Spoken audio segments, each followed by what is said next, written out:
Hi everyone, welcome again to another Teacher Joseph podcast. Wow, the great renovations have begun in my apartment, and there's been workmen here all week taking down the ceiling. Because of the combination of the Scottish dialect and also my lack of information on technical terms, I haven't really been able to help them very much. They kept telling me about how they're going to take down the Jace, and after a few conversations and a diagram, I just gave up and went to ChatGPT, and it seemed that Jace is a Scottish variation of the word joist. A joist is what's above your ceiling. It's the thing that holds the ceiling in place. I mean, if the men had just told me that, I probably would have understood the first time. But what I had was, Jace, hi, Jace. And I thought, oh, Jace, how lovely. Perhaps it's another colleague who's coming to join them with the name Jason. I'm telling you this because when it comes to words like, for example, joist, which holds the ceiling up, or their interpretation, Jace, in the Scottish dialect, many things are changed. No, for example, becomes nay. I have no bread. I've nae bread. Now you can hear the difference in the Scottish dialect. This is something I really struggle with. My parents were indeed Scottish, but I never really got the chance to mix with people who spoke in that way. I always prefer a kind of a standard English, and I found myself a few times asking these men, sorry, what? What did you say? I have no idea. I'm sorry. Could you repeat that? Could you write it down? And at one point, I even held up my phone and asked them to speak into ChatGPT. It's very strange because I'm British, and you think that we all would understand each other, but that's simply not the case. In different dramas, even between Britain and America, I find myself scratching my head sometimes thinking, what?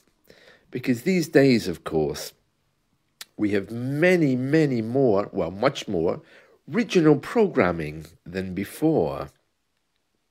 And this is something which no one is prepared for. I was watching the TV the other day, and there was a Welshman giving the weather. I understood nothing. He may as well have been talking in the Welsh language because I just didn't get it.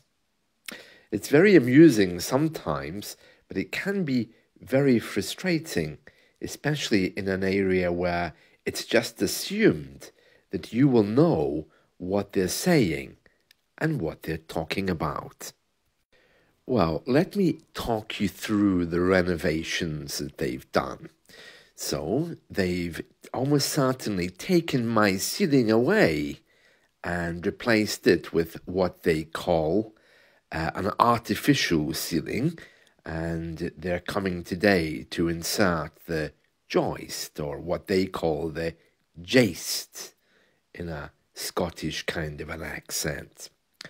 They've removed the shower, and they've left me with a toilet, and they're coming back today to reconnect everything.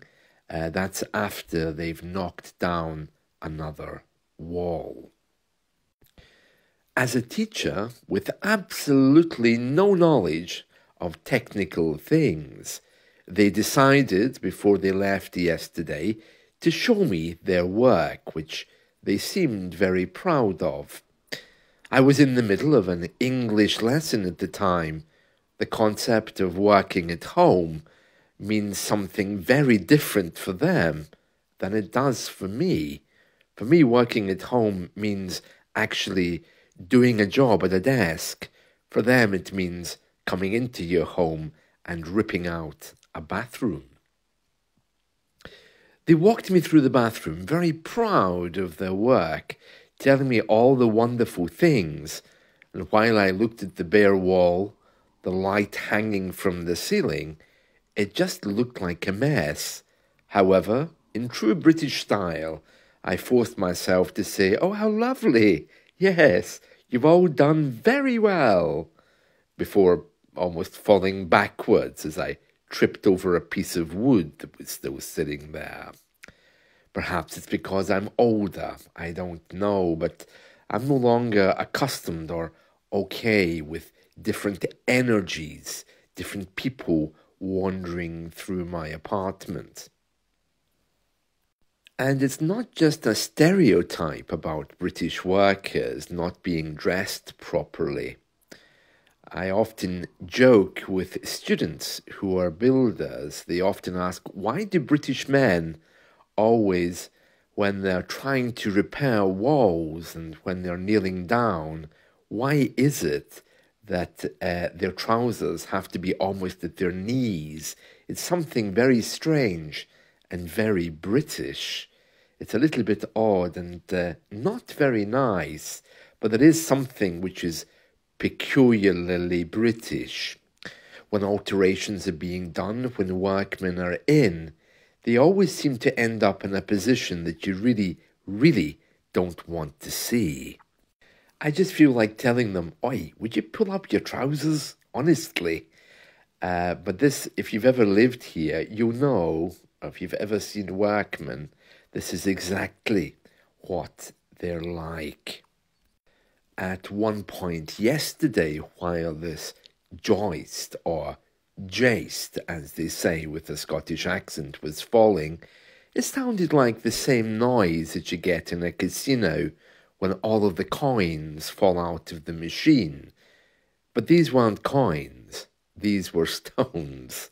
And I'm very pleased to say, at least they were able to keep the place relatively tidy. They have ways of making sure that there's not too much mess. When things are being altered, we often talk about ripping out, tearing out, very aggressive words if something is being replaced. I'm going to rip out your bathroom. I'm going to tear out the bathroom and get a new one put in. So let's go over some words associated with renovation and reconstruction. Well, the one I've mentioned already is joist, sometimes pronounced jaist in different parts of the country, a horizontal structural support for a floor or ceiling. A beam, which is a long piece of wood which is to support another piece of wood on top of it, like a sunbeam, but the hardened material version. A rafter, a sloped beam supporting the roof, and lintel is a horizontal support over an opening, like a window or a door. When I heard that one, I thought it was a Barbra Streisand movie, but I think that's Yintel, I think. I don't know, I'll need to check on that. Yeah, that was Yentl, I've just checked. That was a 1983 American drama with Barbra Streisand. Yeah, that was a good movie, actually. Yentl, the yeshiva boy, about Ashkenazi Jewish woman in Poland in 1904 who disguises herself as a man. But anyway, getting back to these words, yeah, so lintel and chase, which is a cavity in the wall for pipes or cables. I mean, it's no wonder I couldn't understand these men yesterday, because I've no idea what they're talking about. I mean, I know a little bit about the technical side of computing, but I know nothing about what you call the inside of a pipe. Okay, so plasterboard, a common ceiling wall material. Skirting board, a trim along the bottom of walls. And we often use that in idioms as well. We can say, look, don't skirt around the topic, or don't keep skirting around it. Just tell me what you need. Okay, plastering, well, that one's kind of obvious when they use cement. Carpentry, do you know, I always thought that carpentry was the people who laid your carpets, but it's not.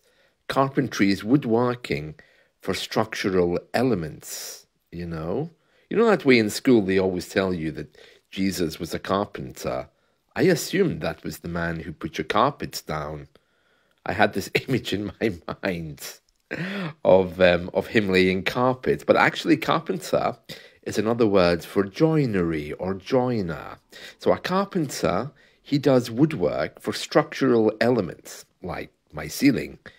But the joiner, he's the one that makes fine woodwork for furniture and doors. Yeah, much more my kind of person rather than a carpenter. Oh yeah, in cabinetry, I'd never heard of that. The man who builds cabinets. Right, let's see. Oh yes, rewiring, updating electrical wiring. Plumbing, I'm sure you know. Insulation, material used to retain heat and reduce noise. And HVAC, heating, ventilation, and air conditioning. Oh, very nice. All the words that I need to learn. And another thing I found yesterday is jigsaw. I thought that was the puzzle that my grandmother used to have, like a piece of cardboard, and it was cut into fancy shapes. It had a photo on it, and you had to put the shapes together to recreate the photo. But apparently, a jigsaw is a power tool, really, commonly used to make cuts in wood. Yeah, they were going around here with